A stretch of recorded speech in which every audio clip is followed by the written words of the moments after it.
Chargé par Donald Trump de réduire radicalement la dépense publique, Elon Musk a annoncé lundi la fermeture de l'USAID, l'agence américaine d'aide au développement. Créée en 1961, l'USAID a officiellement pour mission de promouvoir le développement économique et la démocratie. Cependant, derrière ce vernis humanitaire, l'agence aurait, selon de nombreux analystes, servi de couverture à des opérations d'ingérence politique, de renversement de régime et de manipulation des sociétés civiles en étroite collaboration avec la CIA et le département d'État américain. Réagissant à la décision du gouvernement américain, des économistes ont dénoncé une décision qui menacerait, selon eux, des projets en faveur de l'agriculture, du climat, de l'environnement à travers le monde et surtout en Afrique. Pour certains dirigeants africains, par contre, à l'instar du Premier ministre sénégalais Ousmane Sonko, cette décision du nouvel exécutif américain est une opportunité pour les États africains qui devraient se développer par eux-mêmes, sans compter sur des aides extérieures. D'ailleurs, selon certains analystes, sans l'interventionnisme déguisé de l'Agence américaine d'aide au développement,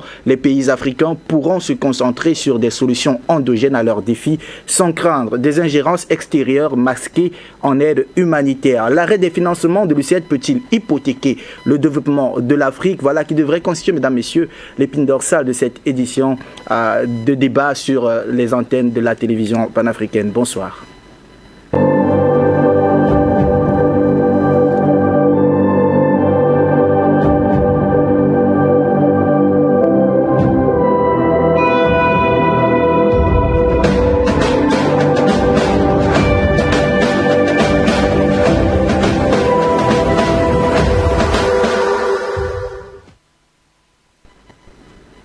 Une fois de plus, bonsoir et bienvenue à ce grand débat sur l'actualité économique du monde et surtout en relation avec l'Afrique. Nous parlons de l'USAID ce soir.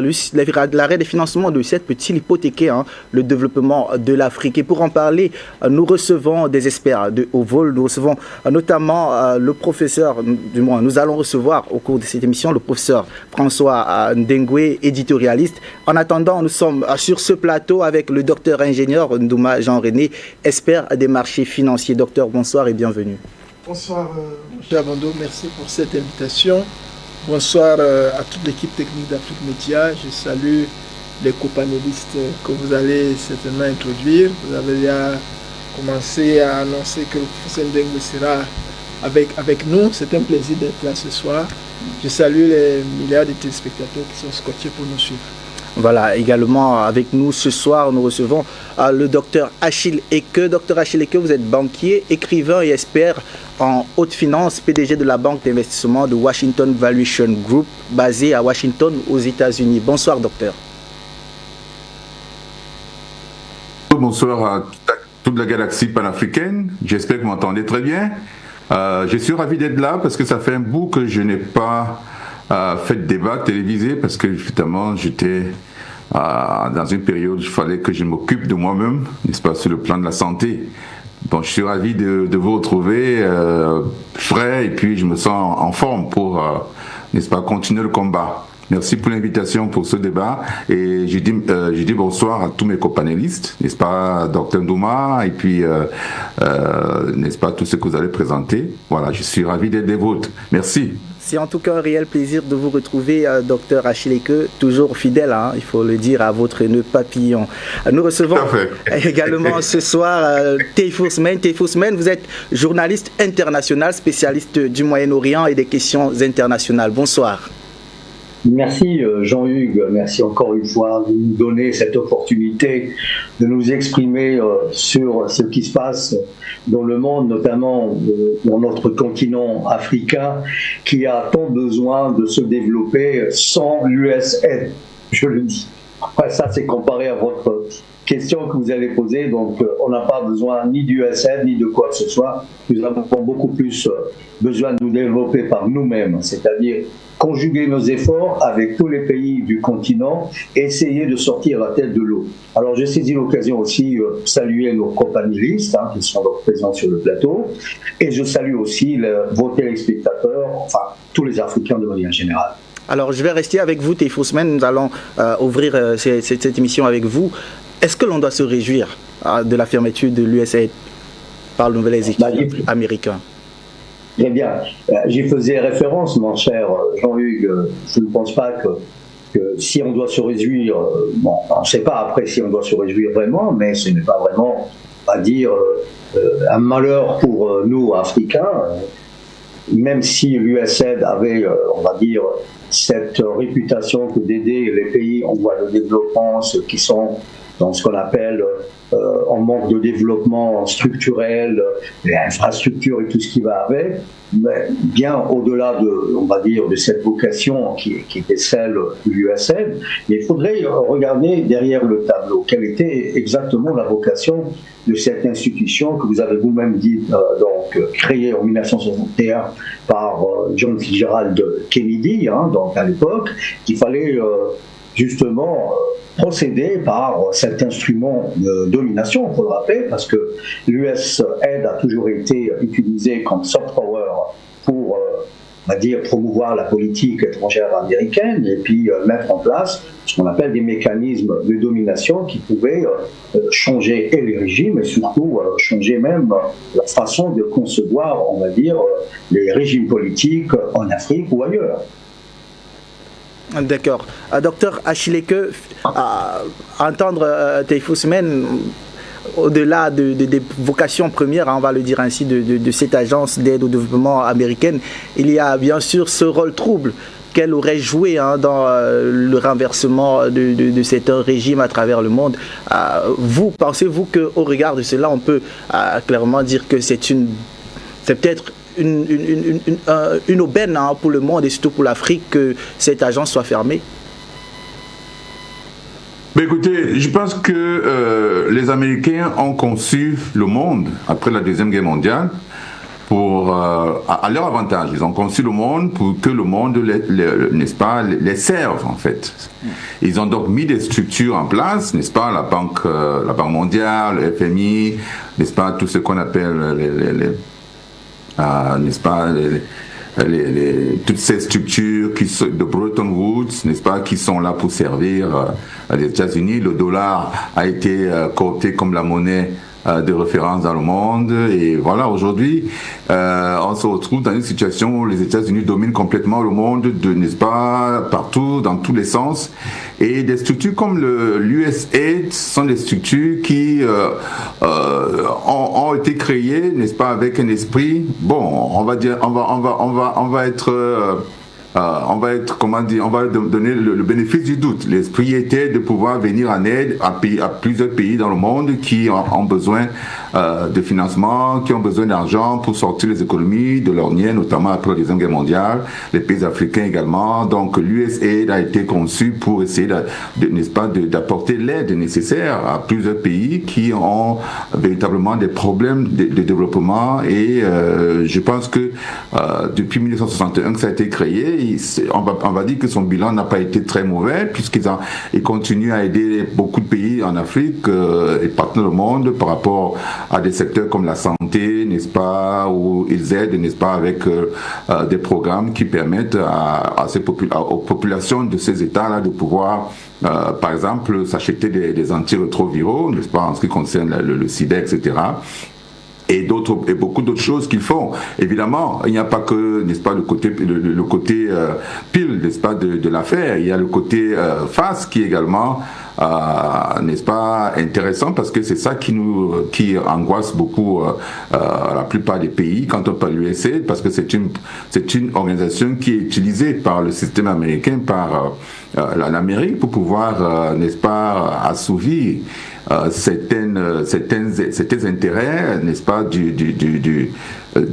comment dire, du dark web, comment ils appelaient ça, le conseil noir là. Voilà, donc en fait c'est pour essayer de résoudre des problèmes, n'est-ce pas, qui ne peuvent pas résoudre de façon officielle, pour contourner, n'est-ce pas, les règles, les lois, n'est-ce pas, en infiltrant cette organisation-là, n'est-ce pas, par des organismes comme la CIA et d'autres organisations, pour pouvoir renverser le gouvernement, pour pouvoir créer des situations de changement dans le domaine politique, social et culturel dans plusieurs États dans le monde. On a vu ça en Ukraine, on a vu ça dans plusieurs pays dans le monde. On va pas les citer, la liste est très longue. Et donc c'est cet aspect-là qu'on décrit en Afrique particulièrement, en Amérique latine également, et plusieurs pays dans le monde, même en Russie, même en Chine, partout, parce qu'ils utilisent l'aide, n'est-ce pas, l'USAID pour pouvoir infiltrer, n'est-ce pas, des organisations qui sont des organisations locales, n'est-ce pas, qui ont des raisons d'être qui sont justifiées, mais qui, dès qu'elles sont infiltrées, commencent à travailler contre leurs propres intérêts et contre le gouvernement, ce qui crée souvent des situations où on a fait partie, l'USAID, de plusieurs pays dans le monde, n'est-ce pas? Et là, c'est un élément sur lequel on pourra discuter plus tard, mais je pense que c'est un élément qu'il faut tenir en considération dans ce débat. Alors aujourd'hui, l'USAID est fermé, alors parce que évidemment il y a un nouveau leadership qui est anti-système, qui est là et qui, n'est-ce pas, essaye de nettoyer un certain nombre de choses qui existent et dont ils ne sont pas véritablement des fans. Et donc, effectivement, on va observer qu'effectivement, Elon Musk et Donald Trump ont décidé de fermer cette structure-là parce qu'elle ne sert pas les intérêts des États-Unis d'après eux. Ce qui veut dire qu'ils ont, n'est-ce pas, découvert des choses qui sont abominables et qui, n'est-ce pas, par rapport à leur position aujourd'hui. On sait que Trump a beaucoup de rancune contre le système, n'est-ce pas, contre les démocrates, contre le système qui a failli, n'est-ce pas, prendre sa vie, n'est-ce pas, avec plusieurs attentats qui ont été faits. Et donc aujourd'hui qu'il est en position de diriger ce pays pour la deuxième fois, eh bien, je pense qu'il va essayer de résoudre ce nombre de problèmes.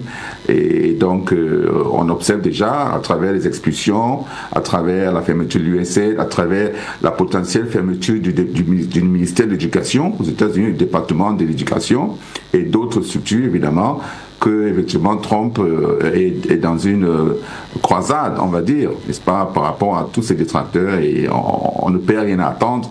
Et donc, certainement, on reviendra ici pour parler, n'est-ce pas, de plusieurs choses que Trump a fait. Mais je pense que l'USAID, la fermeture de l'USAID, c'est une bonne chose. L'Afrique, à partir de cela, à partir d'ici, doit prendre, n'est-ce pas, son avenir en main. Comme font les pays du Sahel déjà. N'est-ce pas, les pays du Sahel ne reçoivent plus rien de cette là. Donc, c'est une bonne chose, une bonne initiative, n'est-ce pas? Enfin, en tout cas, moi je vois ça de ce côté-là. Je pense que ça permet aux Africains, et comme le président, l'ancien président du Kenya, c'est comment il s'appelle là, monsieur, bon, son nom m'échappe. Il a justement dit qu'effectivement les Africains doivent prendre leur avenir en main et donc cesser de croire à l'aide. Et donc je pense qu'on est sur la voie positive là. Et donc effectivement, je pense que l'USAID qui ferme, c'est une bonne chose. Il ne faudra pas, ça va faire un peu de mal ici et là, mais à la fin, on va pouvoir se regrouper et puis se réorganiser et puis compter sur nos propres ressources pour pouvoir financer notre développement, notre recherche et tout ce que ça comporte. Voilà, merci pour l'invitation. Voilà, docteur Jean-René Doumba, je suis devant une déclaration de Robert Fitzgerald Kennedy, secrétaire d'État américain à la santé, qui déclare « La CIA a renversé 87 gouvernements entre 1947 et 1987. C'est un tiers de tous les gouvernements de la planète. » Cette même CIA qui est, on va dire, associée à l'USAID par bon nombre d'analystes et d'observateurs aujourd'hui comme étant justement l'instigateur ou alors le manipulateur de tout ce qui s'est passé autour justement de cette agence d'aide au développement. Est-ce que quand on écoute cela, quand on entend cela, est-ce qu'il n'y a pas finalement lieu de vraiment se réjouir de la fermeture de cette agence? Bon, en ce qui me concerne, la fermeture de l'USAID ne signifie pas de manière péremptoire la suppression de l'aide américaine vers des pays. Parce que l'USAID a un budget qui avoisine 60% de l'aide américaine à l'étranger. Donc toute l'aide ne passe pas par cette agence-là, qui est décriée, elle est décriée, mais il faut relever quand même que sa première mission est d'abord humanitaire, même si ça peut être apparent. Elle est socio-humanitaire, elle est sanitaire, parce que l'USAID doit œuvrer pour la santé, le bien-être des populations, etc. Nous savons que généralement, ces missions apparentes ne sont pas souvent les seules. Et donc c'est pour ça qu'on relève l'implication de la CIA dans un certain nombre d'opérations. Vous en avez cité quelques-unes qui ont conduit à des changements de régime, parfois criminels, parce que lorsqu'il y a parfois mort d'homme, c'est que c'est suffisamment sérieux. Mais il faut nuancer quand même, parce que c'est un outil de la politique étrangère américaine, l'un des outils. Parce que un outil quand même important, parce que en 2023, vous avez quand même 68 milliards de dollars qui ont été distribués à près de 130 pays au monde, n'est-ce pas? C'est beaucoup, c'est beaucoup. Et pour certains pays, et notamment des pays en conflit, c'est vital qu'une agence comme celle-là puisse intervenir pour soulager les souffrances, pour essayer d'alléger la famine, etc. Même si évidemment aussi, ça peut être ponctuel. Donc il y a des bonnes choses qui ont été relevées, qui sont à relever, comme le docteur et que l'a dit tantôt. Mais il y a que, pour l'Afrique en général, la lecture que nous avons, c'est que la mesure qui est prise, et comme je le disais, n'est pas synonyme de rupture des aides envers tous les pays. Je pense que ça sera une politique sélective. Là, il y a des pays qui n'ont pas été concernés, par exemple, par la suspension de l'aide. Hein. On peut citer Israël, ça ne va pas surprendre beaucoup de gens, mais je peux citer aussi l'Égypte. Et donc, c'est sélectif. Et je crois que le président Trump ne le fait pas parce qu'il aime forcément les Africains. Il a toujours mis en avant le bien-être des Américains, la grandeur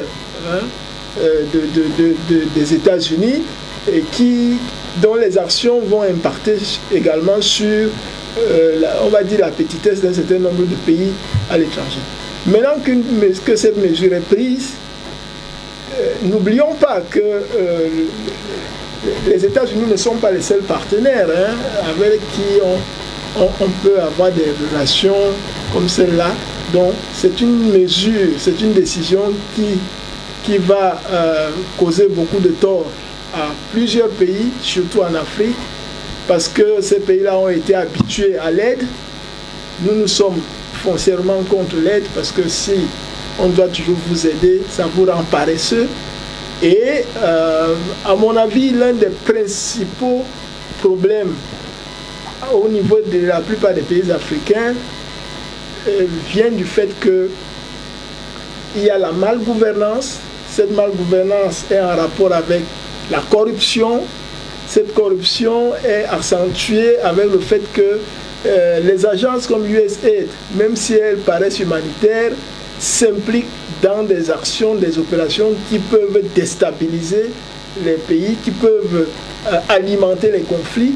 Et quand il y a des conflits, quand il y a chaos, évidemment, on donne une voie libre à un certain nombre d'opérations qu'on ne peut pas contrôler, n'est-ce pas, le pillage des ressources, etc., etc. Donc, il est question ici de relever quand même que dans l'ensemble, cette agence que M. Elon Musk a qualifiée de criminelle, il n'a pas mâché ses mots, il a qualifié de criminel. Je pense qu'aujourd'hui, il est une haute personnalité politique. Il ne peut pas sortir un qualificatif comme ça sans avoir des éléments palpables. Surtout que maintenant, il est le chef du département, n'est-ce pas, on va dire chargé de la bonne gouvernance aux États-Unis. Donc, ils vont peut-être voir, après 3 mois, parce qu'il y a un audit qui a été commandité aussi par rapport à l'aide américaine, peut-être après cet audit-là, ils vont certainement voir dans quelle mesure améliorer le dispositif pour que l'aide continue, mais que cette aide-là soit plus traçable, qu'elle n'alimente pas des réseaux de corruption en Afrique et de malgouvernance pour que, effectivement, dans un certain nombre de pays africains, on se demande pourquoi est-ce qu'il y a de l'aide, mais on ne voit pas ce à quoi aboutit cette aide-là. D'accord. Tefoursmen, je reviens vers vous. En juin, par exemple, il y a un projet en partenariat avec la Banque africaine de développement de 3 millions de dollars qui avait pour but d'aider dans des projets d'assainissement, par exemple, de l'eau. Et on évoquait tout à l'heure des projets en lien avec l'électricité. C'est vrai que ce sont des projets qui, entre autres, ont été désignés comme ne faisant pas partie de cette suspension de l'aide américaine, mais il y en a plein d'autres comme ça sur le continent africain, dans plusieurs pays africains. Est-ce que vous ne pensez pas, Tefoursmen, que finalement cet arrêt de l'aide américaine au développement pourrait exacerber, ou j'allais dire, pourrait contribuer à amplifier, je veux dire, les difficultés de développement des pays africains? Je ne pense pas que le fait de fermer l'USAID aux États-Unis va impacter l'Afrique. Il faut toujours rappeler, il faut faire l'historique, ce qu'on appelle des agences d'aide internationales, qu'elles soient européennes, qu'elles soient américaines, chinoises, notamment américaines, ça a toujours été le cas. Il faudrait parler du prédécesseur de cette institution, qui est Economic Cooperation Administration, qui était là avant l'USAID. L'USAID, a priori, même si elle ferme parce que ça ne plaît pas à Donald Trump, je pourrais peut-être vous en parler après cette explication, c'est que l'USAID, même si elle est fermée aux États-Unis, encore une fois, au risque de me répéter, ne va pas impacter l'Afrique, parce que les États-Unis ne peuvent pas donc vivre sans, on va dire, un continent comme l'Afrique qui est très très important en matière des relations internationales et surtout d'influence, en parlant d'hégémonie américaine et d'autres pays aussi. Donc les Américains, j'entends par là l'administration Trump, sera obligée de mettre en place une institution qui soit à même aussi donc de financer des programmes d'aide à la santé, à la scolarité, comme c'est le cas pour l'USAID. Et donc ils trouveront certainement un moyen. Je suppose que dans le programme, on va dire, sous-jacent, il y avait, on va dire, cette volonté d'enlever l'USAID et la remplacer par une institution qui soit à la hauteur, on va dire, des défis que les Américains comptent relever, notamment en Afrique, sachant qu'en Afrique, aujourd'hui, il y a des pays comme la Chine, la Russie, la Turquie et même l'Iran qui sont en train quasiment de financer, de trouver ce qu'on appelle un moyen ou une brèche pour pouvoir supplanter les Américains et surtout on va dire, rivaliser de manière, on va dire, beaucoup plus féroce. Parce que les Américains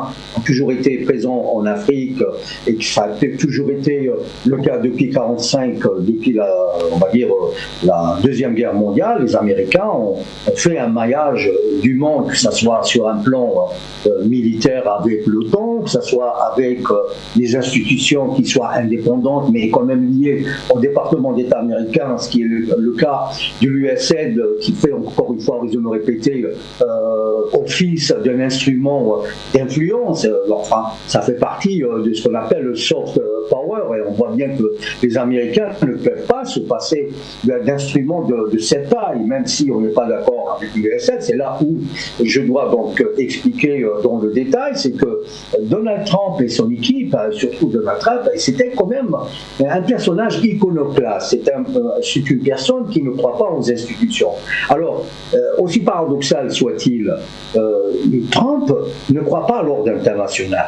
Il est contre l'actuel ordre international que les Chinois et les Russes contestent, sauf que lui, de son côté, il veut instaurer un ordre international qui soit, on va dire, en faveur des Américains, c'est-à-dire en refaisant, ou il veut procéder à une refonte du système international en passant par les États-Unis. D'ailleurs, quand il parle de Make America Greater, c'est dans ce sens-là qu'il veut dire que l'Amérique va briller. Il faut rappeler à nos téléspectateurs que Trump, il est dans un délire pas civilisationnel mais impérial. Il est dans une dynamique césarienne. Il veut contrôler le monde. D'ailleurs, j'en veux pour preuve le canal de Panama. vous avez aussi le golfe du Mexique qui veut rebaptiser.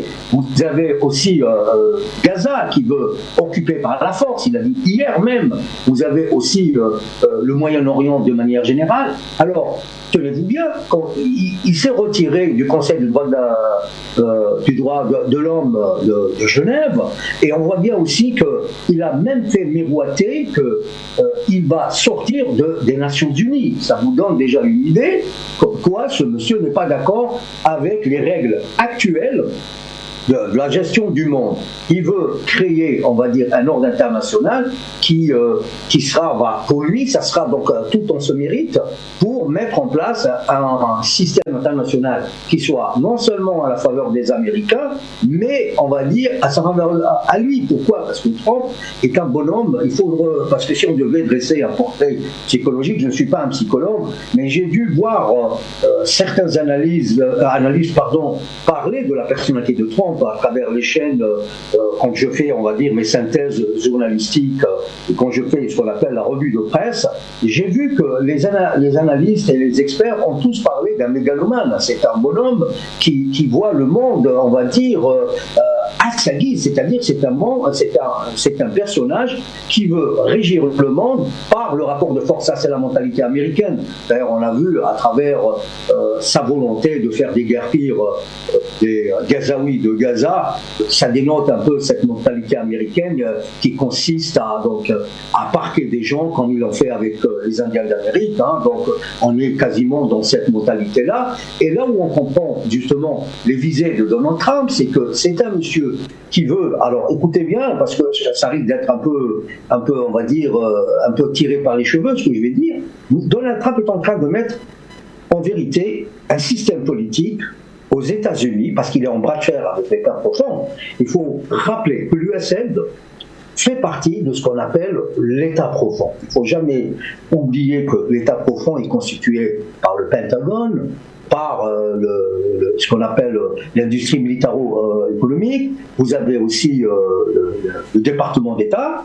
Alors, cet office-là, en parlant de l'USAID, a été créé quand même par John Fitzgerald Kennedy, qui était beaucoup plus porté sur la politique extérieure des Américains, c'est-à-dire promouvoir les valeurs de la démocratie et les valeurs américaines. Alors lui, aujourd'hui, il veut briller autrement. Il veut créer un système qui soit, on va dire, trumpien, c'est-à-dire c'est lui qui sera à la base d'un nouveau système mondial. D'ailleurs, il ne croit pas ni au système financier mondial, ni croit en rien, il croit seulement, on va dire, à sa façon de concevoir le chose. D'ailleurs, il s'est entouré de personnes un peu ubuesques, comme Elon Musk. Elon Musk qui paraît quand même rigolo, mais dans le sens, on va dire, un peu, j'entends par là, caricatural, c'est-à-dire que Elon Musk aussi, il est tout sauf bête, sauf que ces gens-là sont en place pour faire face à un État profond qu'il juge aujourd'hui hostile aux intérêts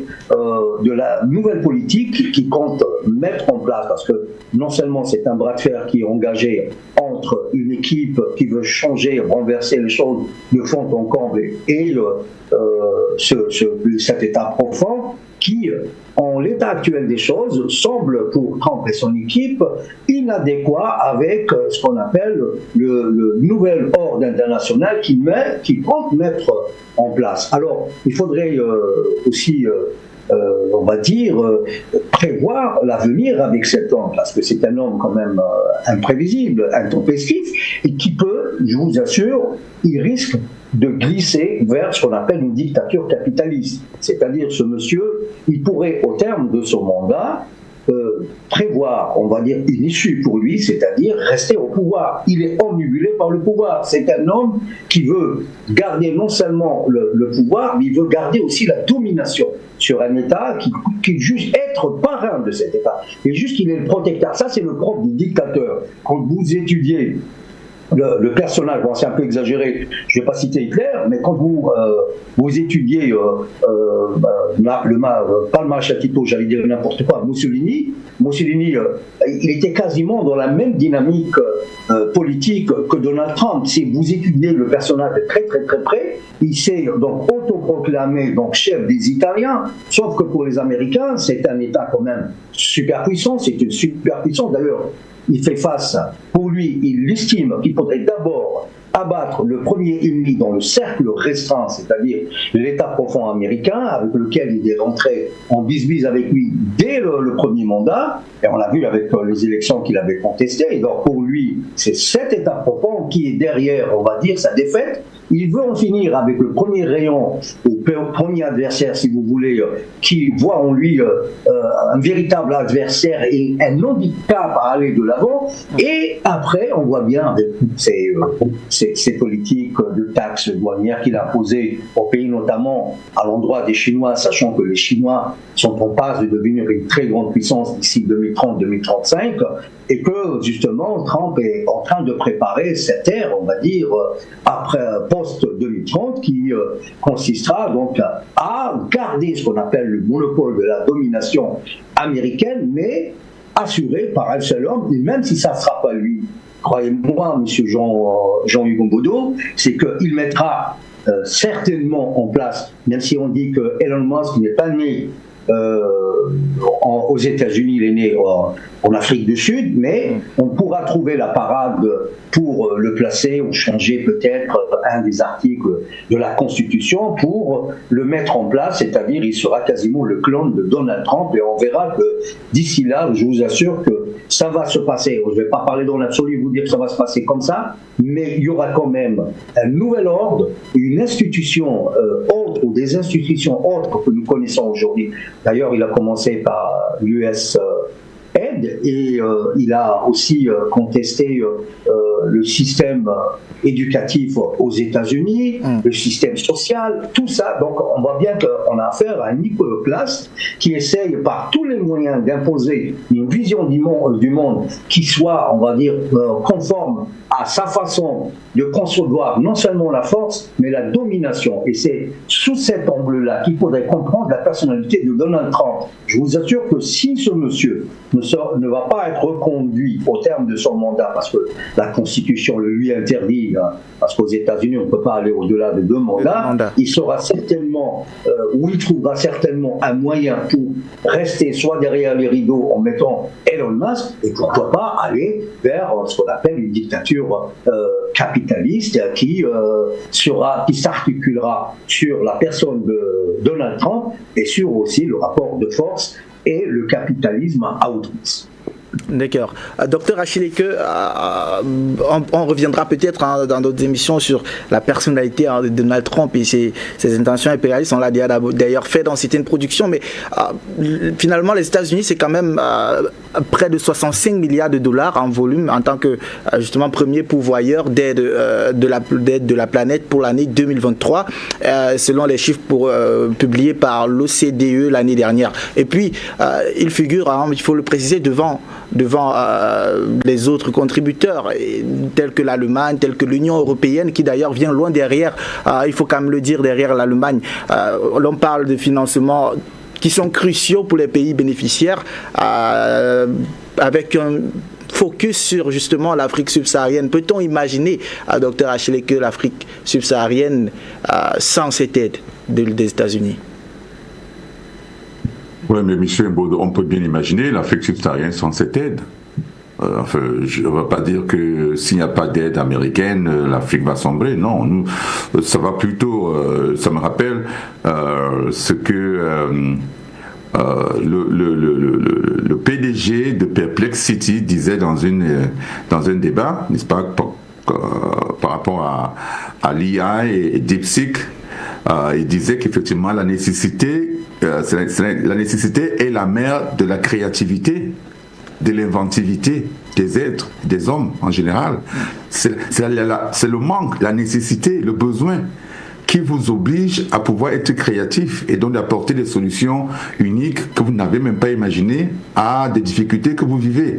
Et donc, si l'USAID et toutes les autres aides américaines, et c'est vrai que ce que Dr Ndouma a dit, ce n'est pas simplement l'USAID qui aide, il y a plusieurs aides américaines par plusieurs organisations, par plusieurs organismes, vraiment c'est pratiquement infini, et donc il y aura toujours quelqu'un quelque part n'est-ce pas, une fondation quelque part qui va toujours apporter un peu d'aide ici et là pour soutenir quoi que ce soit. Mais je pense que fondamentalement, il faut voir grand. On est en train de penser, nous sommes les panafricanistes, nous pensons à la libération de l'Afrique.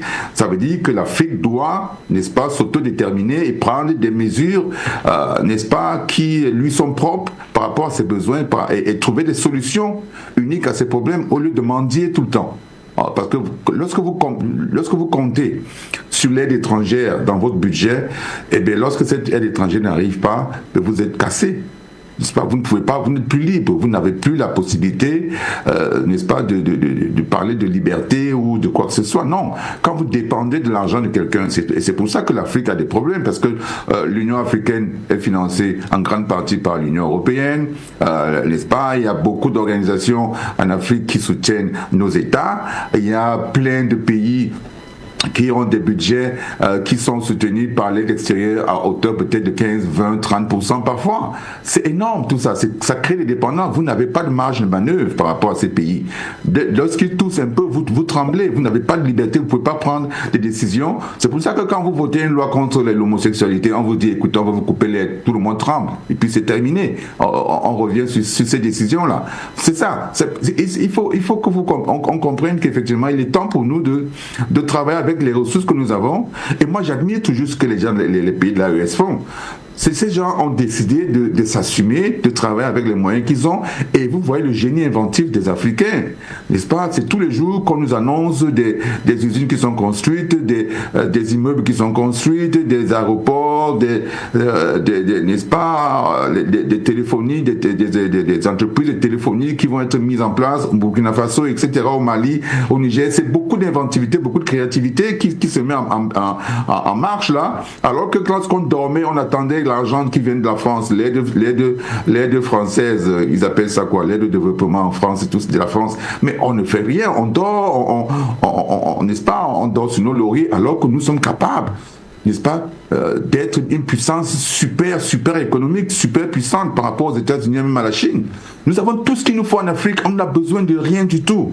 De rien du tout. Mais nous dormons dessus parce qu'effectivement, vous voyez, c'est un peu le fils d'un riche. Un riche qui est né, n'est-ce pas, avec une cuillère en or dans la bouche, et il ne sent pas nécessaire de faire l'effort, puisqu'il a une voiture à sa disposition, il a même un chauffeur à sa disposition, il va dans les écoles les plus huppées, les écoles privées, les écoles les plus chères, il côtoie les enfants du président de la République, des ministres, etc. Bon, l'enfant, il ne se sent pas le besoin de se casser la tête pour aller travailler, faire du Uber, aller, je sais pas moi, travailler dans les restaurants pour gagner $1 de tips, $5 de tips ici et là. On ne comprend pas ça. Donc il faut que nous sortions de cette mentalité-là. Et je pense que Trump quelque part l'a dit, que ça pourra même nous aider. Mais quand il le dit de façon, n'est-ce pas, ironique et tout ça. Mais nous devons prendre véritablement ces choses au sérieux et imiter, n'est-ce pas, ce que les pays de l'AES font déjà et nous dire, écoutez, qu'est-ce que le Cameroun a besoin pour arranger les routes? What do we need? Mais vraiment, nous avons la compétence humaine, nous avons les ressources naturelles, nous avons tout ce qu'il faut pour arranger ce pays pour qu'il devienne une superpuissance. De quoi avons-nous besoin? Pourquoi ça n'arrive pas? Pourquoi les routes ne sont pas goudronnées? Pourquoi il n'y a pas d'eau? On a des cours d'eau partout en Afrique, au Cameroun, plein. Partout, dans chaque ville, il y a des cours d'eau, particulièrement. Pourquoi on a des problèmes? C'est la mauvaise gestion, c'est des détournements. Même avec ces détournements et tout ça, on peut toujours faire quand même un minimum. Mais le minimum n'est même pas fait. Et quand vous voulez faire en tant que privé, on vous crée toutes sortes de situations difficiles. Et donc, il y a en plus du fait qu'on est incompétent, il y a la jalousie, il y a le désir de ne même pas voir quelqu'un d'autre le faire. Vous voyez, donc on est dans une situation de pourrissement du pays, et c'est un peu la situation dans plusieurs pays africains, qui font qu'effectivement, on se demande, qu'est-ce que vous voulez finalement? Qu'est-ce qu'on veut? Dès que les Européens coupent leur aide, on tremble, on pleure, on va directement élargir l'assiette fiscale. On va chercher les bayams, c'est là, les gens qui vendent $1 par jour. On veut encore prendre des taxes là-bas, ces gens qui se débrouillent. On veut prendre des taxes à gauche, à droite, pour colmater l'argent, pour colmater un budget qui a été fait, n'est-ce pas, sur la base de quoi? N'est-ce pas? Les gens détournent l'argent tous les jours en termes de milliards et on ne fait rien. Mais on veut élargir l'assiette fiscale pour prendre 5 francs ici et là. Parce qu'on est incompétent et on est en plus jaloux et envieux de ceux qui se débrouillent quand même pour avoir $1 par jour. Vous voyez, c'est terrible la situation, ça fait mal. Vous voyez, donc on va pas blâmer Trump ou bien l'USA parce qu'ils ont arrêté le financement. Non, c'est nous qui sommes responsables de cette situation-là. Il faut le dire. Donc il faut qu'on se prenne en charge. Il faut un mindset différent. Des gens qui arrivent, qui se disent, bon écoutez, l'aide, on arrête, on fait un peu comme Trump. Trump arrive, dit que tous ces pays qui nous aident là, on arrête avec ces aides-là. On ne veut plus d'aide étrangère. On suspend toutes ces aides-là et on travaille avec les ressources que nous avons. On travaille avec l'inventivité, la créativité, les ressources naturelles, les ressources humaines que nous avons dans nos pays qui sont extrêmement qualifiées, hein, et qui peuvent sortir nos pays de l'ornière en un temps très court. Évidemment. Donc, moi je dis, M. Ambodo, vraiment, vous ne pouvez pas construire avec l'aide étrangère, quel que soit le pays, quelle que soit l'aide qu'on vous donne. Il faut compter sur vos ressources et nous les avons à profusion. C'est même pour ça que ces Blancs ne comprennent pas pourquoi est-ce que vous êtes si incompétents. Trump se moque de nous à raison. Shithole countries. What's wrong with you? Why can't you fix your countries? What is the problem? Pourquoi vous ne pouvez pas arranger votre pays? C'est pas parce que quelqu'un vous donne un peu d'aide, quelqu'un vous a colonisé, 60 ans après, vous continuez à miser sur la colonisation. Non! Tous les pays du monde, la plupart des pays du monde qui sont libres, même les États-Unis ont été colonisés par l'Angleterre. Mais ils ont fait leur guerre, ils se sont tirés d'affaire. Pourquoi nous, on n'arrive pas à le faire? Pourquoi on n'arrive pas à nous organiser? Ça veut dire qu'on a un problème interne en nous. Donc, il faut nous regarder également dans cet aspect-là et voir qu'effectivement, il y a la force étrangère qui arrive, mais la force étrangère ou bien les puissances ou les interférences étrangères arrivent en dessus de nos incompétences et de notre corruption. Nous sommes prônes, nous sommes ouverts à la corruption, mais nous n'attendons même d'ailleurs que ça, la corruption. Dès qu'on parle d'un projet, je ne sais pas moi, de création d'une entreprise, ou bien d'un hôtel, de ceci, cela, chacun assis à son bureau et attend le dossier pour avoir sa part. Qu'est-ce que je gagne dans cette affaire? C'est ça qui nous plombe. On prend de l'aide, on prend des prêts au FMI, à la Banque mondiale, pour faire tel ou tel projet. On ne le fait pas. Avant que le projet ne commence, 80% n'est-ce pas des ressources qui ont été dévouées à ce projet ont été dilapidées et partagées entre les amis. Donc vraiment, arrêtez. Moi, cette histoire de USAID là, honnêtement, ça ne devrait même pas nous faire avoir un débat, parce que c'est insignifiant pour toute l'Afrique. 66 millions de dollars, milliards, je ne sais pas trop quoi, pour 100 pays dans le monde. Bon, chacun a son petit perdu dedans, mais ça ne peut pas développer l'Afrique. L'Afrique est immensément riche. Rien que le Cameroun, rien que le Congo, rien que... Quel est le pays en Afrique qui est pauvre en ressources? Il n'y en a pas. Il n'y en a pas. Vous voyez, donc honnêtement, c'est un débat qui ne me semble pas très intéressant par rapport au point de vue américain, mais sur le plan africain, c'est là où il faut qu'on martèle nos dirigeants, nos leaders, pour qu'ils changent de paradigme et qu'ils revoient leur façon de réfléchir. C'est de ça qu'il s'agit ici. Il s'agit point de condamner Trump parce qu'il a arrêté l'USA. Ça, c'est rien du tout. Ça, c'est rien du tout. Que ce soit l'USA, que ce soit l'aide chinoise, que ce soit l'aide russe, etc. Mais ce sont des appoints, ce sont des épiphénomènes, ce sont des choses, n'est-ce pas, qui sont ponctuelles et qui ne sont pas récurrentes et qui ne sont pas garanties. Nous avons tout ce qu'il nous faut. Voilà. Merci infiniment. Docteur Jean-René Douba, vous partagez certainement cet avis à vous qui disiez d'ailleurs tout à l'heure que vous êtes, en tout cas, que l'on devrait être foncièrement contre l'aide au développement. Oui, mais c'est pas pour rien qu'on appelle ça aide au développement. Mais l'aide n'a jamais été un instrument du développement. Donc le docteur Eke a tout à fait raison. C'est pas... Et je dis, au-delà du fait que l'aide ne va jamais développer d'un de nos pays, parce que c'est quelqu'un d'autre qui vient vous aider, on vous aide à avancer. Si vous bougez, si vous posez des actions qui peuvent faire avancer les choses. Donc c'est en ce moment-là qu'on vous aide. Maintenant, nous avons souvent dit dans certaines circonstances qu'on n'a pas besoin d'aide. Parce que le vrai problème que nous avons dans nos différents pays, c'est un problème de gouvernance, de malgouvernance associé à la corruption. Ces deux fléaux-là qui ont fait en sorte qu'une certaine élite dirigeante en Afrique se sentent confortables dans des postes où on peut faire 15 ans, 20 ans, après on va dans un autre poste, on fait 10 ans, les mêmes routes là, et dès qu'il y a des fonds, on se distribue d'abord ces fonds-là. Et on parle de lutte contre la corruption, alors que au fur et à mesure que les années passent, la corruption devient de plus en plus importante. Donc, il y a les sérieux problèmes des pays africains sont là. Ils sont identifiés. C'est un certain nombre de dirigeants à plusieurs niveaux de représentativité qui ont fait des pays on peut dire leur bien. Leur bien. Votre bien, vous le conservez même mieux. Donc, la question n'est pas préoccupante parce qu'on a fermé l'USAID. Nous avons nuancé en disant qu'il y aura toujours des aides, mais c'est aux différents pays africains concernés de dire d'abord ce n'est pas un instrument de développement, ok, ce n'est pas un outil de développement, et nous avons tout pour pouvoir travailler et aller vers le développement. Cet argent-là vient d'où? Vous avez dit 68 milliards en 2023.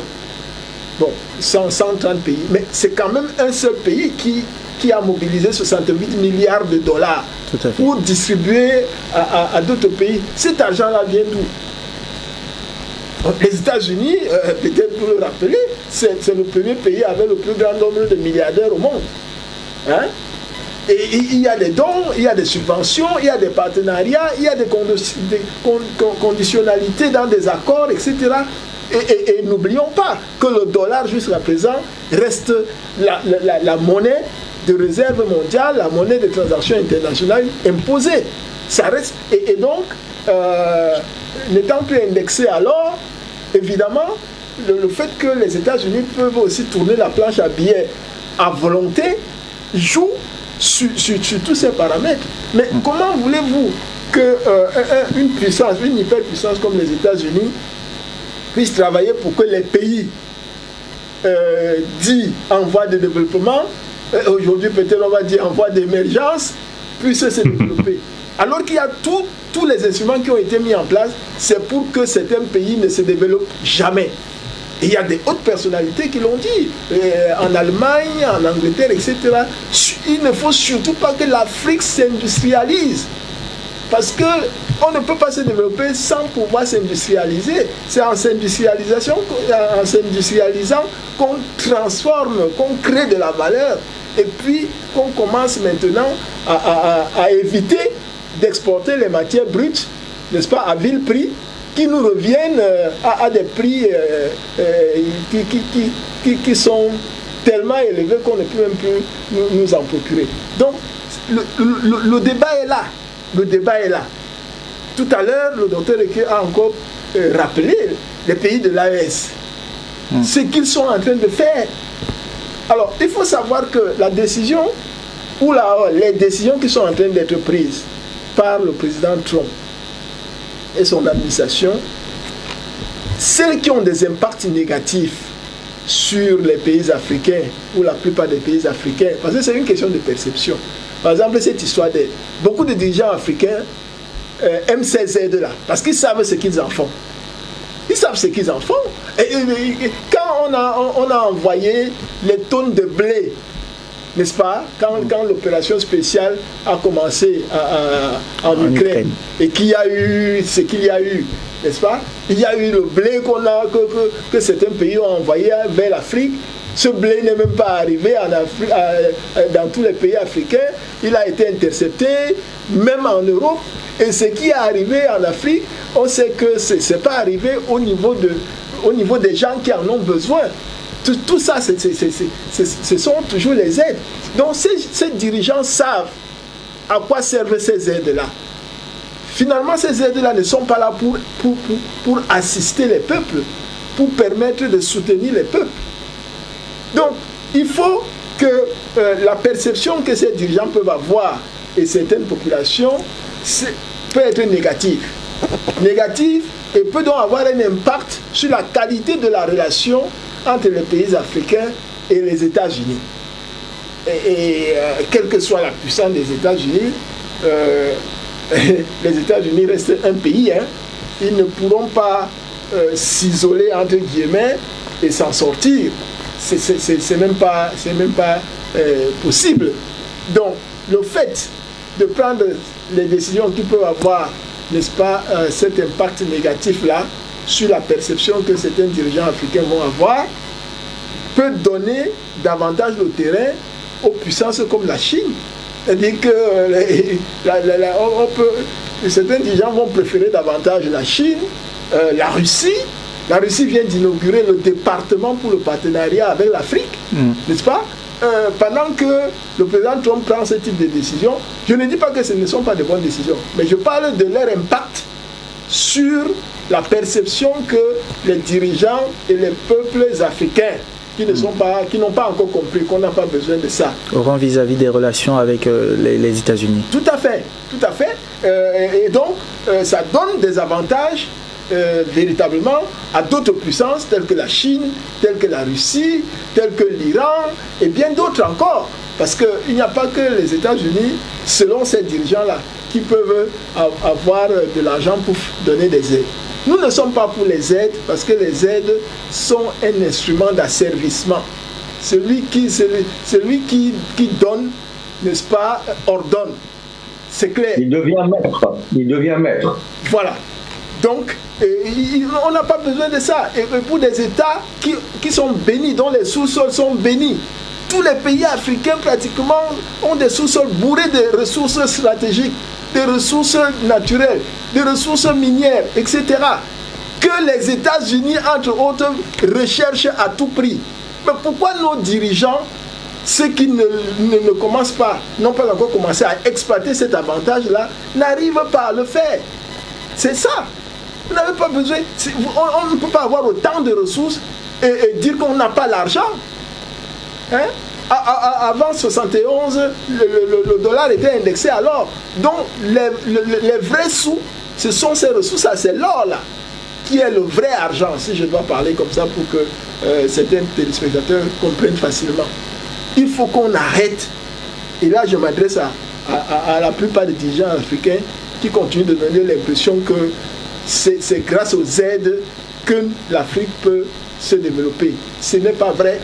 Ce n'est pas vrai. Ceux qui ne sont pas capables de diriger les différents pays, mais ils dégagent le plancher. Bien, avec le panafricanisme et la prise de conscience des populations africaines, progressivement, on va les remplacer par les dirigeants panafricanistes qui vont mettre en place, n'est-ce pas, tout ce qu'il faut pour qu'on puisse se développer, à l'exemple de l'AES. Théophile Soumaine, qu'est-ce qui doit être fait au vu de la situation? Il semble évident que l'aide des États-Unis à travers l'USAID, clairement, son arrêt ne peut pas hypothéquer peut-être le développement de l'Afrique, mais qu'est-ce qui doit être fait? On sait quand même que ces fonds-là servaient quand même à appuyer un bon nombre de projets à travers le monde, notamment sur le continent africain, mais couper aussi brutalement, qu'est-ce qui doit être fait par les États africains, par les dirigeants africains pour compenser le vide évident que va laisser cette aide-là? Jean-Luc, je ne parlerai pas de vide, je suis tout à fait d'accord avec mes prédécesseurs, ceux qui ont pris la parole avant moi, mes deux frères, présents donc sur le plateau. Je pense que tout d'abord, mon cher Jean-Hugues, il faudrait sortir de ce qu'on appelle la mentalité de l'assistanat. Parce que nous autres Africains, qu'est-ce qu'on nous a appris? On nous a appris à vivre des ponts au crochet des autres, toujours de l'extérieur. Alors que l'Afrique est un continent immensément riche, que ce soit en termes de potentiel humain, de ressources naturelles, de volonté. Tout à l'heure, mes deux frères ont souligné le fait qu'il y a un problème de management. Il y a quand même nos dirigeants, il faut le dire, il ne faut pas avoir peur des mots, n'ont pas la culture suffisante de l'État. Il faudrait des hommes d'État, c'est-à-dire des hommes qui aient une culture de l'État pour pouvoir aller de l'avant. Alors, bien sûr, entendu, un homme seul ne peut pas faire sortir son pays de la lornière de la décadence. Regardez, si on fait une étude du parcours civilisationnel de la civilisation occidentale, ou même un petit pays comme le Japon, qui a dû appliquer une politique de ce qu'on appelle d'isolement, qui a commencé en 1600 et quelques, c'est-à-dire au XVIIe siècle. Regardez où en est le Japon. Vous regardez la Corée du Sud, où on est la Corée du Sud aujourd'hui. Il n'y a pas longtemps, la Corée du Sud, c'était un pays quasiment du tiers-monde. Ils se sont isolés, ils ont travaillé dessus, ils sont arrivés. qu'est-ce qu'il faudrait, bien sûr, pour sortir de la lorgnière de la décadence? Il faudrait mettre en place des mécanismes, M. Mbodo. Ces mécanismes, justement, c'est les Européens qui les ont. Vous avez aussi tous les pays développés qui ont travaillé dessus. C'est de mettre en place ce qu'on appelle des centres de réflexion et d'études qui penseront justement, qui réfléchissent aux voies ou au dessus pour nous sortir, on va dire, de ce guêpier qui aujourd'hui nous coûte cher en termes, que ce soit de dépendance, d'alliance et tout ce qui suit avec. Si vous avez parlé tout à l'heure, et là où je rejoins mon ami Achille Ekeu, tout à l'heure, il a quasiment, je suis tout à fait d'accord avec lui quand il avait dit qu'il fallait arrêter de dire qu'on doit s'attendre de tel ou tel parti qui nous donne de l'argent pour nous développer. Est-ce qu'on a besoin de l'extérieur? Il est vrai que dans les relations internationales, on est dans un monde d'interdépendance, il est vrai. Mais il ne faudrait pas quand même être dans ce qu'on appelle une mentalité de soumission. Et c'est cette soumission aujourd'hui qui est en train de nous coûter très très cher en termes de développement. Quand vous avez les enfants d'Afrique qui quittent un continent riche et avec une population pauvre qui prend des bateaux de fortune pour traverser, aller en Europe ou ailleurs, et notamment ici en Europe, où maintenant il n'y a plus, on va dire, d'horizon, même pour ceux qui habitent ce continent. Il n'y a plus d'espoir en termes, on va dire, d'épanouissement, que ce soit social ou quoi que ce soit, parce qu'il y a beaucoup de choses. Il y a une crise, comme par exemple la France qui est quasiment endettée de 3 000 milliards, et vous avez les États-Unis. Tout à l'heure, le companéliste présent avec vous sur le plateau, je suis désolé, je n'ai pas retenu le nom, il avait dit... Pardon? Jean-René Ndouma.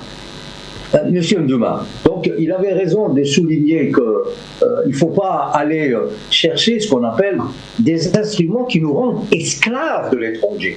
Et c'est là où il faut comprendre la chose. On a un problème non seulement de management, on a un problème de centre d'études, parce que nous n'avons pas de centre d'études et de réflexion qui réfléchissent aux voies d'issue pour sortir justement de cette décadence. Il faudrait bien entendu la volonté politique.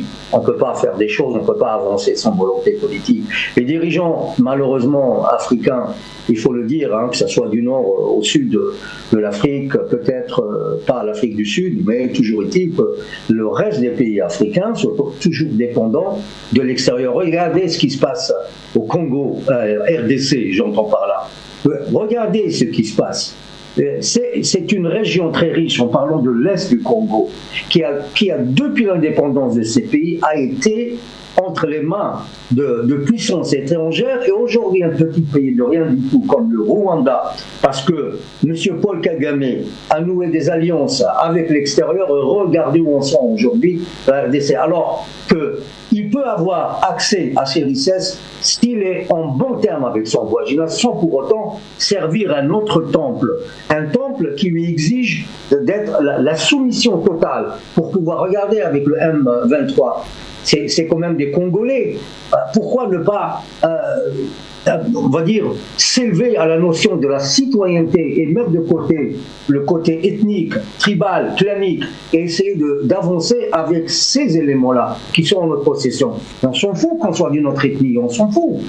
L'essentiel d'être africain. On est né en Afrique. Notre terre, c'est l'Afrique, et cette Afrique, elle est riche, elle a tous les moyens de s'en sortir, sauf qu'il n'y a pas de ce qu'on appelle de décision politique, parce que nous ne sommes pas maîtres de nos décisions. Tant qu'on n'a pas encore accaparé les leviers de la décision dans nos pays respectifs, on ne sera pas, on va dire, définitivement affranchi de la tutelle étrangère, qu'on le veuille ou pas. Parce que même en parlant des autres alliances, qu'elles soient chinoises, iraniennes, turques ou autres, si on doit négocier des alliances pour pouvoir avancer, parce qu'on a toujours besoin d'alliances pour développer, on va dire, nos pays respectifs, et surtout mettre tous les atouts de notre côté pour pouvoir avancer mieux, mais avec des alliances intelligentes.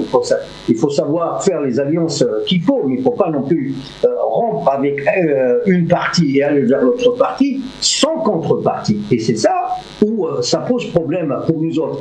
Tout à l'heure, Achille Ekeu a parlé de l'AES, et je le rejoins encore une fois, c'est un petit modèle qui vient d'être mis en place et qui va, j'en suis sûr et certain, donner ses fruits, parce qu'il y a quand même une convergence d'idées, une volonté surtout de s'en sortir pour développer ces trois pays, à savoir le Mali, le Niger et le Burkina. Pourquoi pas les autres Africains? Pourquoi ils font pas ça? Pourquoi ne pas créer ce qu'on appelle des structures qui soient propres à nous? Pas la CEDEAO qui se fait commander parce qu'elle est gérée par le CFA.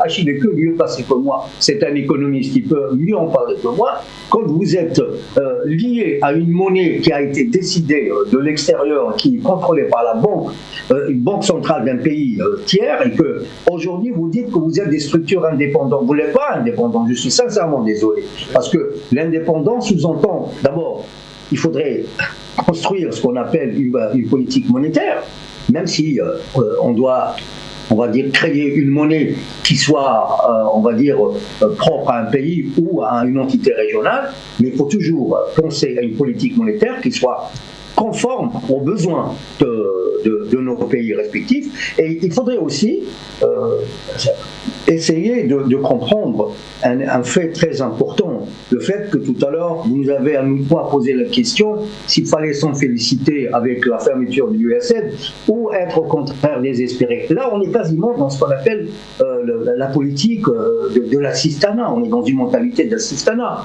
Pourquoi ne pas essayer justement de créer des entités régionales qui soient à même de relever les défis et après imposer ce qu'on appelle notre vision du monde au monde. Et aujourd'hui, parce qu'on est dans cette mentalité malheureusement de soumission, on n'arrive pas à mettre de nos décisions et on n'est pas non plus sorti de cette mentalité d'assistanat. Bien entendu, on ne peut poser qu'une question pareille. Il ne faut pas non plus croire que nous autres Africains sommes incapables de trouver des éléments ad hoc pour pouvoir relever les défis.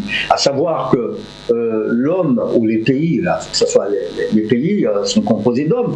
Les hommes s'adaptent devant la difficulté du moment, c'est-à-dire de l'environnement immédiat. On peut s'adapter aux difficultés économiques, on peut s'adapter aux difficultés sociales, humaines, naturelles et tout ça. Et c'est dans ce sens-là qu'on peut construire ce qu'on appelle une force en s'adaptant. Mais il ne faut pas s'accrocher à des pays tiers et dire tiens, on va couper de l'argent, moi qu'est-ce que je vais faire maintenant? Ça c'est une mentalité défaitiste, une mentalité de reddition qui fait qu'on est quasiment dans ce qu'on appelle la paresse intellectuelle pour ne pas trouver les moyens qu'il faut pour sortir justement de la décadence et surtout du sous-développement que connaît notre continent qui est pourtant riche des milliards de personnes, qui est riche en ressources naturelles et qui aujourd'hui cherche encore les voies pour s'en sortir. Je pense qu'il faudrait encore une fois conseiller à nos dirigeants de mettre en place plutôt d'urgence de centres de réflexion, centres d'études, et essayer de trouver les moyens. Et surtout, il faudrait mettre en amont de tout ça, bien sûr, une politique volontariste qui a pour objectif et qui aura pour objectif de faire sortir l'Afrique de sa décadence, malheureusement structurelle. Je suis obligé de le dire, mon cher Jean-Luc. D'accord, docteur Achille que finalement, la fermeture de l'USAID, c'est peut-être vu, je vais le dire peut-être comme ça en me basant sur les propos de vos copanélistes, notamment le docteur Jean-René Douma et Atey Fousmen qui vient de parler. Ça devrait peut-être être perçu aujourd'hui comme une opportunité idoine pour réaffirmer alors, remettre la main sur une souveraineté qui a été perdue par les États africains. Mais évidemment, je pense que c'est ça. Quand je regarde un peu ce que font, n'est-ce pas, les pays de l'AES, parce que moi je pense que c'est le modèle qu'on a aujourd'hui de pays qui se sont affranchis de la domination occidentale et essayent de faire les choses à leur manière. Et jusqu'ici, on voit n'est-ce pas, qu'ils sont en train de mettre les jalons qui sont nécessaires pour le décollage, mais alors décollage fulgurant de ces pays à l'avenir.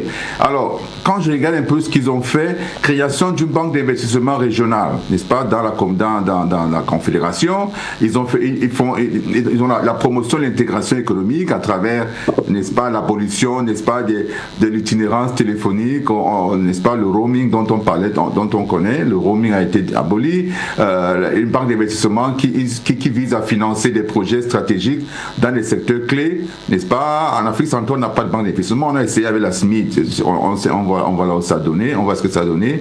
Il y a des projets structurants qui sont mis en place, n'est-ce pas, dans le domaine de l'énergie, le transport, les télécommunications, les transformations industrielles, n'est-ce pas, pour stimuler la croissance économique dans ces États. Sur le plan du développement social, il y a de l'éducation, la formation professionnelle qui est, n'est-ce pas, sur lequel on met un accent particulier, n'est-ce pas, pour former des gens, n'est-ce pas, qui vont trouver de l'emploi et non pas former des gens pour aller faire du droit ou bien parler français dans les amphis et puis nous raconter des histoires. On a besoin des gens qui connaissent, n'est-ce pas, qui apprennent les métiers qui sont utiles pour nos États. Et sur le plan de la santé, il y a des efforts qui sont entrepris dans ces pays-là pour améliorer les infrastructures sanitaires, garantir un meilleur accès aux soins, n'est-ce pas, particulièrement dans les zones rurales, n'est-ce pas. Il y a des actions comme ça sur le plan de la cohésion sociale également qui sont mises en avant, n'est-ce pas, notamment dans le sport, la culture et puis le soutien aux populations qui sont déplacées ou marginalisées dû, n'est-ce pas, à la guerre contre, n'est-ce pas, ces terroristes,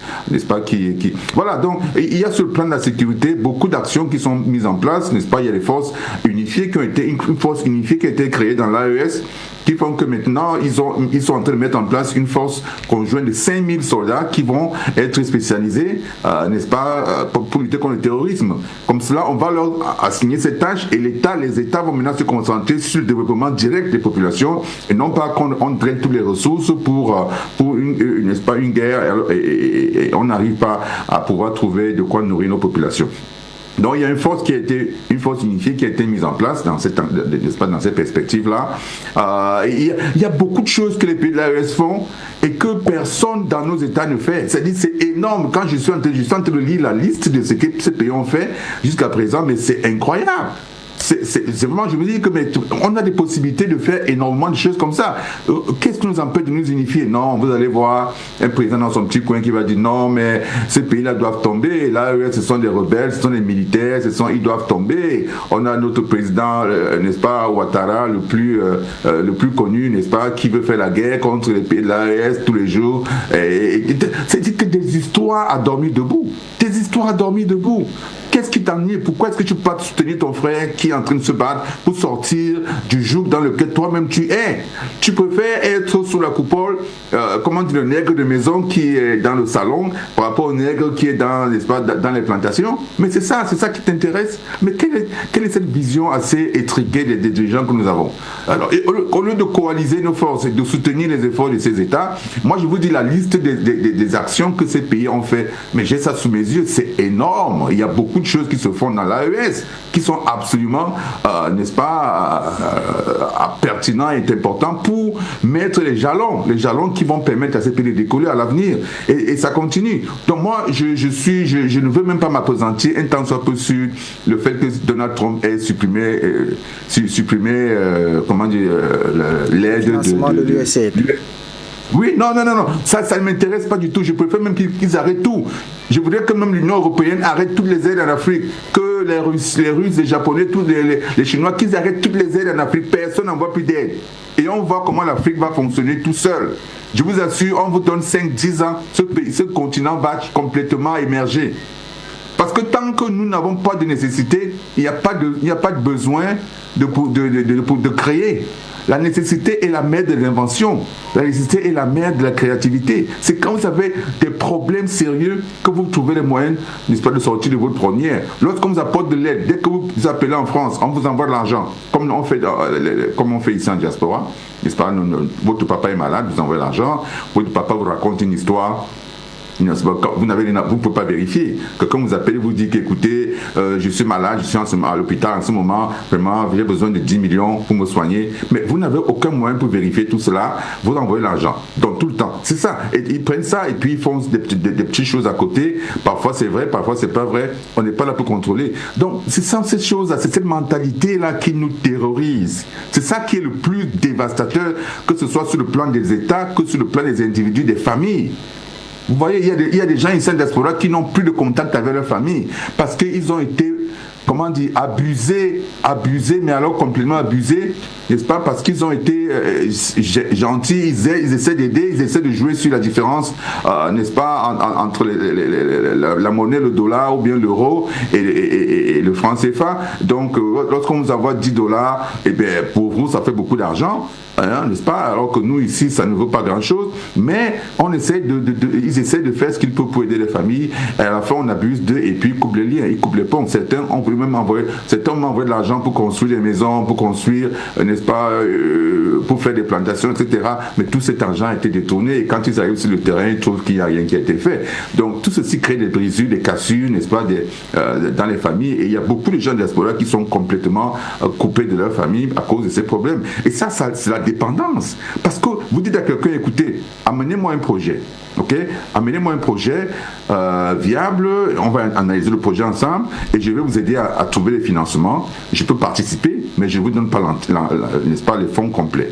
La personne vous dit non, il ne veut pas. Elle veut que vous envoyez l'argent simplement pour qu'elle-même réfléchisse par rapport à l'argent que vous allez lui envoyer. Mais vous dites non, et ça crée des problèmes, ça crée des tensions. Les gens ne veulent pas faire d'efforts, ils veulent que vous leur donniez tout, tous les jours. Et le jour où vous arrêtez de donner, ils se retournent contre vous et ils vous traitent de méchants de tout ce qu'il faut. C'est pour ça que je dis que ce que Donald Trump fait n'est rien. Il faut qu'il coupe plus que ça. Il faut qu'il arrête complètement toute l'aide américaine. Que les Européens arrêtent toute l'aide américaine en Afrique. Comme ça, on va se battre. Comme les pays de l'AES sont en train de faire. On refuse l'argent de la Banque mondiale. On refuse l'argent du FMI. Oui, l'Afrique va se développer par la force lorsqu'on fera ces choses-là. Mais si on continue n'est-ce pas, à pleurer alors qu'on a tout, vous ne retournez pas. Vous creusez la terre, il y a l'eau qui sort, il y a le pétrole qui sort, il y a le manganèse, il y a l'or, mais un peu partout dans ces pays-là, le Congo, le Cameroun, partout, vous allez à Bétaré où il y a l'or et partout, des gens trouvent de l'or partout.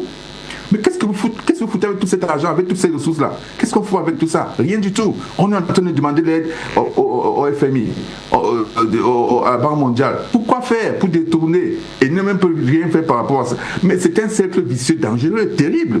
Pour des générations, c'est terrible. Il faut qu'on arrête toutes ces aides-là, à mon avis. Donc vraiment, je suis un peu radical par rapport à ça, mais je pense que ça fera du bien, parce que ça permet donc aux gens de s'asseoir et de réfléchir. Qu'est-ce qu'on fait? De trouver des solutions. Comme je dis tantôt, la nécessité est la mère de la créativité. C'est lorsque vous avez des besoins que vous sortez de votre confort, vous allez trouver des solutions, n'est-ce pas? Parce que quand je vais à Yaoundé, j'étais à Yaoundé en octobre dernier, à Douala, les poubelles sont incroyablement amassées dans toutes les rues.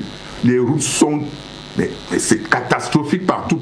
Mais qu'est-ce qui se passe? Qu'est-ce qui se passe? On a des milliards, on a des budgets, on a de l'argent, on a de l'aide, on a l'aide Covid, on a l'argent, on a les ressources naturelles, on a tout, mais rien ne se passe, rien du tout. Les gens vivent là-bas comme s'ils étaient des étrangers, comme s'ils vont partir vivre ailleurs plus tard. C'est incroyable. Docteur Achileke, je reste avec vous. Vous parliez justement tout à l'heure de cette crise de confiance entre la diaspora et les populations restées sur place dans les pays africains, notamment entre les membres de la diaspora et leurs familles. On se rend compte quand même que c'est une situation qui ne se limite pas aux familles. Même entre ces membres de la diaspora et les États aujourd'hui, il y a une certaine crise de confiance du fait qu'ils n'ont pas pu souvent implémenter un certain nombre de projets dans leur pays, ou alors ils ont souvent mis de leur temps et de leur énergie pour pouvoir au financement, mais que souvent ça n'a pas abouti aux résultats qui étaient escomptés.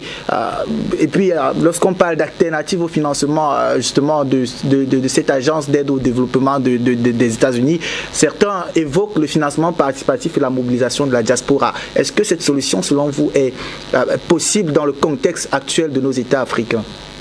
Bon, je prends un exemple concret. Okay, on va pas parler utopie, on va pas parler... moi, je suis quelqu'un qui a participé de fond en comble à la création de la SMID, la Société métropolitaine d'investissement de Douala. Okay, il y a des centaines de personnes, des milliers peut-être même qui ont investi leur argent, qui travaillent dur, les sauveteurs, les gens qui font les motos, etc., qui ont mis de l'argent dans cette entité.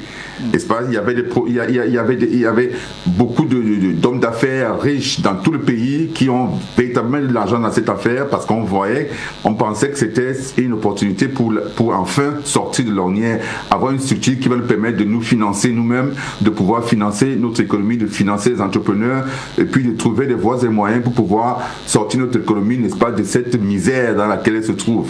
Alors, j'ai travaillé avec moi, pas seulement moi, et d'autres personnes, avec les promoteurs de ce projet. Nous avons fait des séances de Zoom énormes et j'ai convaincu ce nombre n'est-ce pas, d'investisseurs ici en diaspora d'investir, même si il s'agit de prendre le minimum de parts d'action au départ pour voir comment les choses vont fonctionner avant d'investir un peu plus tard, lorsqu'on aura des résultats probants. Eh bien, nous avons fait le pari, nous avons dit, bon, en dépit de tous les risques de corruption, de détournement, etc. qu'on connaît, nous allons quand même acheter des actions.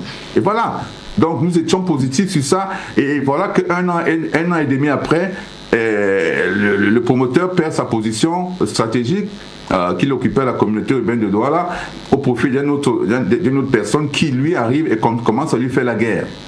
Commence à lui faire la guerre pour rien, fortuitement, gratuitement, et le projet est mort aujourd'hui, 2 ans, 3 ans après. Et le projet est complètement mort, et ça engloutit des millions et des millions et des millions n'est-ce pas, d'argent que les investisseurs ont mis là-dedans. Bon, alors dites-moi comment est-ce que moi je peux être encore émulé à pouvoir convaincre des gens de la diaspora à venir encore investir dans un projet pareil. Parce que moi, j'ai une banque d'investissement, je suis dans le secteur, n'est-ce pas, je comprends un petit peu mieux, d'ailleurs, n'est-ce pas, ce que, n'est-ce pas, le fonds d'investissement qui voulait être mis en place, n'est-ce pas, ce que ça comporte, n'est-ce pas, qu'est-ce qu'un fonds d'investissement, la structuration, etc. J'ai travaillé beaucoup avec l'équipe technique, n'est-ce pas, de la banque qui a fait, n'est-ce pas, qui a l'analyse de ce projet. Et donc, quand on arrive à ce point où maintenant on veut mettre en pratique, n'est-ce pas, on veut implémenter le projet, et bien les politiques entrent en jeu, les considérations tribales entrent en jeu, les considérations de clan, les considérations, n'est-ce pas, d'amitié, etc.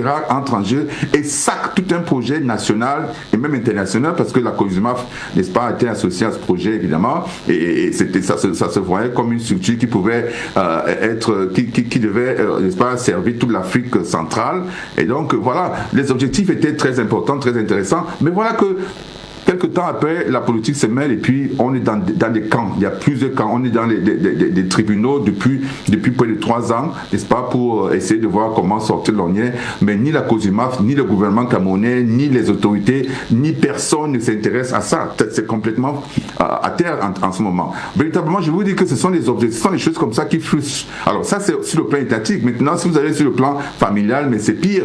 Vous avez des familles où les gens vous demandent l'argent tous les jours, le jour où vous arrêtez, aux gens vous ne donnez pas, on vous déteste tout de suite. Donc honnêtement, je vous dis que véritablement, il y a un travail de mentalité qu'il faut changer, et ça va commencer par arrêter toutes les aides, que ce soit les aides des États ou des aides des individus en Afrique, pour que l'Afrique elle-même trouve les moyens pour sortir de l'ornière. Parce qu'il y a les moyens. Nous avons les ressources, nous avons l'eau, nous avons l'électricité, nous avons le cobalt, nous avons l'or, nous avons le tungstène, nous avons l'argent, nous avons tout ce qu'il faut comme ressources naturelles, le pétrole, tout ça à notre disposition, mais nous ne faisons pas bon usage de cela. C'est ça notre problème. Docteur Jean-René Ndouma, je me retourne vers vous à présent. Il y a quand même cette crise de confiance entre la diaspora et les États africains qui pourrait être un obstacle à l'implémentation de cette alternative au financement de l'USAID. Mais il y a d'autres alternatives aussi qui pourraient être explorées. Docteur Jean-René Ndouma, il y a par exemple l'exploitation des ressources naturelles et l'industrialisation locale. Quand on sait que les États africains sont, vous le disiez d'ailleurs tout à l'heure, sous-industrialisés, et même les ressources naturelles, elles sont sous-exploitées. Quand elles sont exploitées, le triste constat est que très souvent ça ne profite réellement pas aux États concernés. Oui. Quand vous entendez le docteur Eke parler, vous sentez l'amertume liée à la déception. Tout à fait. Surtout que je connais un peu le projet en question. Vous savez, on est dans un environnement où, parce qu'on parle de l'Afrique, et on parle de l'Afrique, et nous sommes dans un environnement où vous n'avez que des banques commerciales. Des banques commerciales qui n'ont pas vocation à financer le développement. Donc, parce qu'elles vivent des ressources courtes. C'est-à-dire que les dépôts là, que les clients peuvent réclamer à tout moment, Donc leur vocation, ce n'est pas de financer le développement. Et elles ne peuvent que faire des prêts à court terme aussi qui ne servent pas au financement des projets importants. Tout à fait, et qui ne peuvent pas financer des projets. Donc on met en place des structures, ils parlent de banques d'investissement, il n'y en a pas. Et le projet dont ils parlent, ça devait être un fonds d'investissement, c'est-à-dire un outil important pour pouvoir financer le moyen et le long terme. Mais vous voyez avec quelle légèreté le projet est détruit, alors qu'il y a des gens qui ont mis des millions pour lesquels ils ont travaillé. Donc nous sommes peut-être au sortir de cette édition, j'aimerais dire 2-3 choses importantes, parce que est-ce que l'arrêt des financements de l'USAID peut hypothéquer le développement de l'Afrique? En règle générale, la plupart des pays africains n'ont pas encore créé des conditions pour un développement. Avec ou sans aide, au moins on en parle. Parce que voilà un outil de développement que le docteur Eke vient de présenter, qui a été détruit au niveau du Cameroun comme un jeu. Donc nous avons, en termes d'organisation aujourd'hui, pour nous les Africains, il y a 2 organisations sérieuses. Vous avez les BRICS+, qui travaillent et qui montrent à travers leurs actes qu'il y a des choses qui s'améliorent, il y a des choses qui se passent. Vous n'avez qu'à voir un peu le phénomène de dédollarisation qui a mis le président Trump sur les nerfs. Mais ce n'est pas fini, il faut accélérer ce phénomène-là, parce qu'il est directement lié à l'hyperpuissance américaine. Et puis nous avons l'AES. L'AES, la Confédération de l'Alliance des États du Sahel, qui est pour nous l'embryon de la grande unité africaine. Parce que nous n'avons, en dehors de ces 2 organisations, l'ONU, qu'un grand homme d'État avait caractérisé de machin, avec tous ces organes spécialisés qui ne sont que des petits machins. Nous avons l'Union africaine. On se demande même à quoi elle sert, n'est-ce pas? Et puis vous allez descendre avec vos histoires de CEDEAO et puis CEMAR et tout ça là. Tout ça, ce sont des schémas qui doivent endormir les Africains, qui doivent donner un espoir aux Africains, un espoir qui ne va jamais se réaliser, qui ne va jamais aboutir à quelque chose de concret. Vous avez l'AES qui arrive, à peine 1 an et demi, 2 ans, on voit des choses naître tous les jours. Les gens sont en action. Il faut des hommes forts. Il faut des hommes éthiques. Il faut des hommes qui ont l'amour de la patrie et l'amour du bien-être des autres.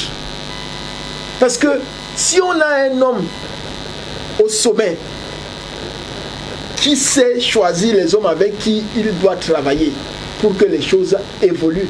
Vous avez vu aux États-Unis, le président Trump, il est venu avec son équipe, d'accord?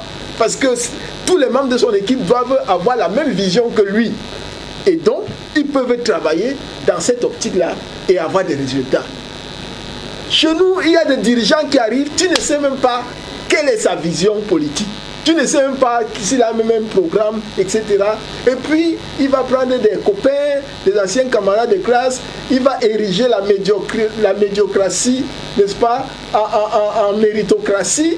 Et ça va créer des situations où ceux qui sont brillants deviennent des hommes à abattre. Vous ne pouvez pas développer un pays dans ce contexte-là. Qu'on vous donne toutes les aides du monde, qu'on les coupe, vous n'allez pas pouvoir développer le pays. Donc il faut, aujourd'hui on a un modèle, c'est l'AES. Et parce que nous sommes immensément riches et qu'on a besoin de financement, vous m'avez posé la question. On a un système bancaire que nous ne contrôlons pas, qui appartient aux impérialistes, qui disent quelles ressources on peut injecter dans l'économie, qui disent dans quel secteur d'activité on peut, je n'ose même pas dire investir, parce que depuis les années 60, les années où on nous aurait donné les indépendances, jusqu'à aujourd'hui, on a investi dans quel secteur?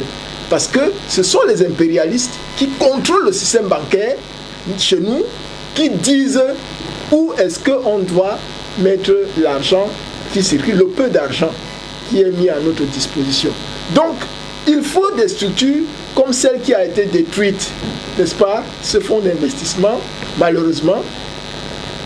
Et il faut surtout, aujourd'hui, avec l'évolution, n'est-ce pas, de la forme de la monnaie, avec l'évolution des finances technologiques, aujourd'hui, il faut migrer vers la création des jetons numériques qui peuvent permettre de lever les fonds sur le plan national et international en associant la diaspora sans s'endetter. Même les Émirats arabes unis utilisent la tokenisation aujourd'hui pour financer des projets. Si vous voulez exploiter une mine d'or au Cameroun, pourquoi vous devez aller demander les prêts au FMI, à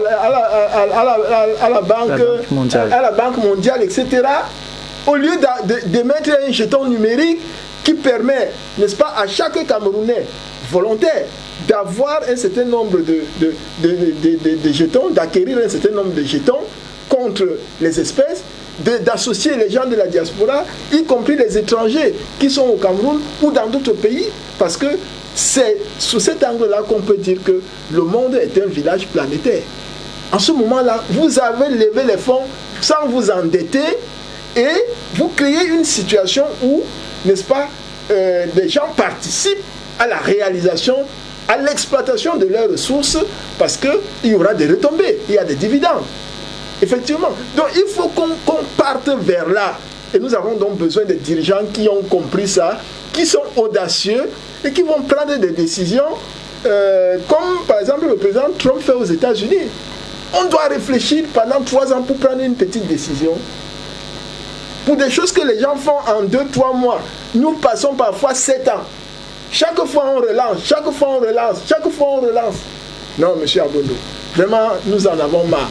Donc voilà les conditions à créer pour pouvoir espérer parler du développement un jour dans les pays africains. Parce que pour moi l'Afrique c'est un continent, ce n'est pas un pays.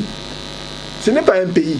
Et nous voyons donc certains pays qui ont commencé à mettre des bases réelles pour pouvoir se développer. C'est l'AES pour le moment qui s'est prononcé clairement. C'est une confédération de pays panafricanistes. Et tous les autres pays qui se disent panafricanistes, tous les autres dirigeants en Afrique, des pays qui se disent panafricanistes, doivent rejoindre l'AES. Teifi Ousmane, voilà, on est là en train d'évoquer quelques pistes de solutions pour certainement compenser ou alors remplacer ces aides au développement qui, il faut le dire quand même, gardent l'Afrique captive et lui l'empêche, j'allais dire, d'exercer pleinement sa souveraineté. Mais il faut le dire, à Teifi Ousmane, rien ne peut être fait sans décision politique, finalement, vous en parliez tout à l'heure. Oui, tout à fait, je suis entièrement d'accord. Alors il y a un aspect capital, à mon sens, Jean-Hugues, c'est qu'il faudrait d'abord être porteur d'un projet, on va dire, civilisationnel, un projet qui soit à même de relever les défis actuels. Il faudrait aussi s'émanciper des instruments, on va dire, de domination, que sont par exemple le Fonds monétaire international et la Banque mondiale, qui exigent certaines conditions pour justement avoir un crédit ou avoir un investissement ou une aide, appelez-le comme vous le voulez. On l'a vu pour la Tunisie, Aïs Saïd, à qui on avait exigé justement la restructuration de son économie. Alors, si on devait parler de manière générale des pays africains, il faut dire que nos économies sont contrôlées. Elles sont contrôlées malheureusement à distance. Ils ne sont pas maîtres de notre politique monétaire, financière, économique et tout ça. Alors, parce que nous dépendons, qu'on le veuille ou pas, de ce qu'on appelle le CIM. Le CIM, c'est le système international monétaire. Tant qu'on est sous la houlette et sous la coupe de ce système international monétaire, je pense qu'on n'est pas sorti de l'auberge. Dès lors, on n'est pas...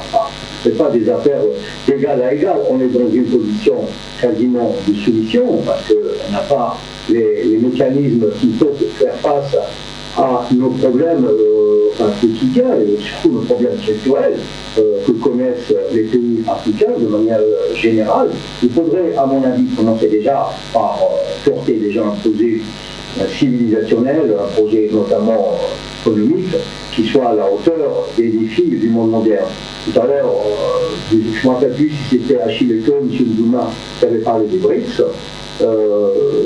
Les BRICS sont à cette hauteur-là, à ce niveau, si vous voulez, on va dire un challenge qui pourrait justement relever ces défis et donner l'opportunité aux pays comme les pays africains à s'en sortir en faisant recours à ce qu'on appelle la politique monétaire, en compte créer ce qu'on appelle une monnaie des BRICS pour pouvoir justement aider les pays, surtout donner une alternative à ces pays-là pour ne plus dépendre, on va dire, financièrement et monétairement des pays comme par exemple les États-Unis ou l'Union européenne qui aujourd'hui sont maîtres un peu de la décision, par exemple de l'Union africaine. L'Union africaine ne peut pas bouger parce que l'Union africaine est financée en partie par l'Union européenne. Donc on voit bien que cette dépendance, donc elle est financière, et quand elle est financière, donc elle est politique automatiquement, parce qu'on n'est pas maître,